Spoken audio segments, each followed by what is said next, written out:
एक बार पिता और पुत्र जल मार्ग से यात्रा कर रहे थे और दोनों रास्ता भटक गए।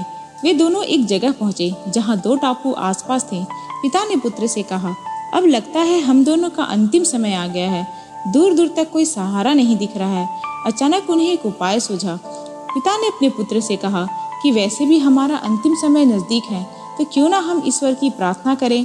उन्होंने दोनों टापू आपस में बांट लिए, एक पर पिता और एक पर पुत्र, और दोनों अलग अलग ईश्वर की प्रार्थना करने लगे।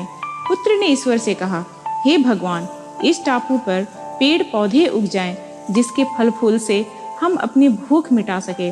प्रार्थना सुनी गई। तत्काल पेड़ पौधे उग गए और उसमें फल फूल भी आ गए।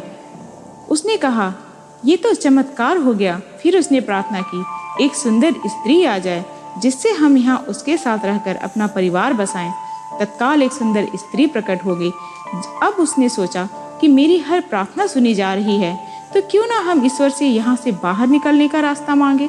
उसने ऐसा ही किया। उसने प्रार्थना की, एक नाव आ जाए जिसमें सवार होकर हम यहाँ से बाहर निकल जाएं। तत्काल नाव प्रकट हुई और पुत्र उसमें सवार होकर बाहर निकलने लगा। तभी एक आकाशवाणी हुई, बेटा, तुम अकेले जा रहे हो, अपने पिता को साथ नहीं लोगे।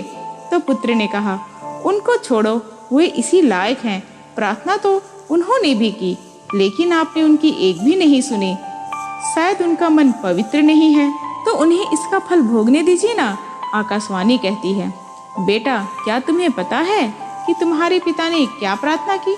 पुत्र बोला, नहीं।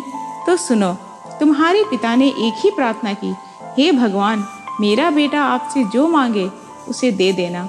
जी हाँ दोस्तों, हमें अपने माता पिता का सदैव सम्मान करना चाहिए, उनकी इच्छाओं का हमेशा ख्याल रखना चाहिए। तो आपको कैसी लगी मेरी ये छोटी सी कहानी? अगर पसंद आए तो इसे लाइक और शेयर करें, और हाँ, मेरे YouTube चैनल को सब्सक्राइब करना ना भूलें।